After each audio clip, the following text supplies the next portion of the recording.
नमस्कार। आज हम भारत की आर्थिक यात्रा को समझने के लिए एक बहुत ही अहम विषय पर बात करने वाले हैं, पंचवर्षीय योजनाएं। तो सवाल ये उठता है कि भारत ने 6 दशकों से भी ज्यादा समय तक अपनी आर्थिक किस्मत को कैसे संवारा। इसका जवाब छिपा है 12 बहुत ही महत्वाकांक्षी योजनाओं की एक लंबी कहानी में। इस पूरे सफर को हम कुछ इस तरह से देखेंगे। हम भारत के आर्थिक विकास की कहानी को उसके शुरुआती दिनों से लेकर आज की बड़ी बड़ी महत्वाकांक्षाओं तक एक एक करके समझेंगे। तो सबसे पहले ये समझना जरूरी है कि आखिर ये योजनाएं थीं क्या और एक नए नए आज़ाद हुए भारत के लिए ये इतनी ज़रूरी क्यों थीं।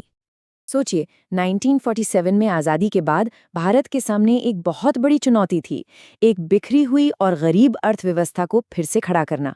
इसका हल एक बहुत बड़े आइडिया में मिला, केंद्रीकृत आर्थिक और सामाजिक विकास के कार्यक्रम। मतलब ये सिर्फ कोई कागजी सुझाव नहीं थे, ये वो दस्तावेज थे जो अगले 5 सालों के लिए देश के हर संसाधन का एजेंडा तय करते थे, फिर चाहे वो स्टील हो या स्कूल। ये टाइमलाइन देखिए, इससे पूरी कहानी का एक खाका मिल जाता है। हम देख सकते हैं कि इसमें कुछ बड़े मोड़ आए हैं, जैसे 1966 का प्लान हॉलिडे और 1991 का ऐतिहासिक उदारीकरण, जिनके बारे में हम आगे बात करेंगे। चलिए, अब चलते हैं शुरुआती दौर में और देखते हैं कि पहली 3 योजनाओं ने भारत की अर्थव्यवस्था की नींव कैसे रखी। आज़ादी के ठीक बाद देश के सामने सबसे बड़ी चुनौती थी खाने की कमी। तो जाहिर है, पहली योजना का पूरा फोकस इसी सबसे जरूरी चीज पर था, देश के कृषि क्षेत्र को मजबूत करना। तो मेन मकसद था देश का पेट भरना और आगे की तरक्की के लिए एक मजबूत जमीन तैयार करना। ये हेरोड डॉमर मॉडल पर आधारित थी, जिसका सीधा सा मतलब है कि किसी भी देश की तरक्की उसकी बचत और निवेश पर निर्भर करती है। और हाँ, ये प्लान काफी हद तक सफल भी रहा। अब जब खेती किसानी की नींव थोड़ी मजबूत हो गई, तो फोकस शिफ्ट हुआ एक बहुत बड़े सपने की तरफ, भारत को एक औद्योगिक शक्ति बनाना। और ये दूसरी योजना ये पीसी महालनोबिस मॉडल पर बनी थी। ये नेहरू जी के उस विजन को दिखाता है जहां भारत को एक आत्मनिर्भर देश बनाना था। बड़े बड़ी स्टील प्लांट्स, बड़ी बड़ी फैक्ट्रियां, ये सब सरकारी निवेश से बनना था। तीसरी योजना ने इसी आत्मनिर्भरता के आइडिया को एक कदम और आगे बढ़ाया। मकसद था कि अर्थव्यवस्था को बाहरी मदद की जरूरत ही न पड़े और वो अपने पैरों पर खड़ी हो सके। लेकिन जैसा कि अक्सर होता है, सफर इतना आसान नहीं था। अगले दौर में बहुत बड़ी मुश्किलें आईं और लक्ष्य भी बदलने पड़े। लेकिन फिर चीन और पाकिस्तान के साथ जंग और भयानक सूखे जैसी कुछ ऐसी चीजें हुईं जिनकी उम्मीद नहीं थी। इसी वजह से प्लानिंग प्रोसेस पर एक तरह का ब्रेक लग गया। इस मुश्किल दौर ने देश को अपनी आर्थिक और सामाजिक प्राथमिकताओं के बारे में फिर से सोचने पर मजबूर कर दिया। इस संकट के बाद फोकस अब बदला और सामाजिक न्याय की तरफ गया, और यहीं से निकला वो मशहूर नारा गरीबी हटाओ, जो 5वीं योजना का सबसे बड़ा मकसद बन गया।